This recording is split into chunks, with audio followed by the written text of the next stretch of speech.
शक्ति। सबसे पहले समर्पित आत्मा के कर्तव्य क्या है हम यज्ञ निवासियों के। तो साथ बाबा ने जैसे हमें सूक्ष्म खजाने दिए, जो हमने कहा सफल करना। तो हम बच्चों का पहला फर्ज यही होगा कि जो भी हमने सुबह से शाम तक किया तो कितना सफल किया, माना वो ईश्वरीय नियम और मर्यादाओं के अंदर किया तो हमारा जमा हुआ।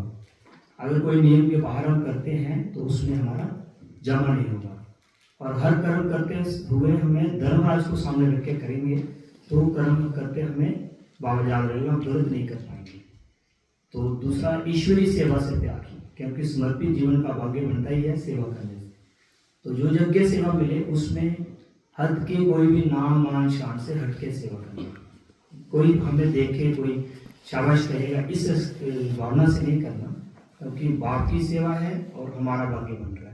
इस भाव से करेंगे तो बहुत खाता जमा होगा। और दूसरा जो बाबा कहते हैं कि छोटों को प्यार और बड़ों को बिगाड़, हर एक आत्मा के प्रति। सार में बहुत लिखा है लेकिन सार में कुछ बताना चाहता हूँ।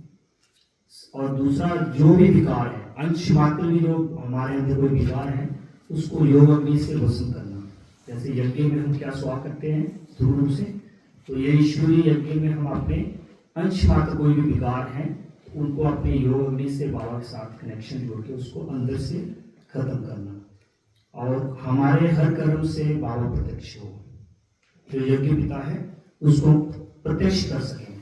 और यज्ञ की जो दिनचर्या हमें मिली है, अमृत बेला, गुली क्लास, दिन में ट्रैफिक कंट्रोल, नुमा शाम योग और रात को अपना पोता मिल चेक करके सोना, ये हमारा परम कर्तव्य है हर एक समर्पित आत्मा का। अगर इस पर हम अटेंशन देते हैं तो मानो हमारा कई गुना जमा हो रहा है। जैसे आज सुबह दीदी ने बताया कि एक एक कुमार कितने के बराबर है, इसलिए हमारे अंदर तो वो शक्ति है सूक्ष्म की स्थूल की, इसलिए इस शक्ति को सदुपयोग करेंगे। यज्ञ रक्षक आत्मा की विशेषता मिलती है।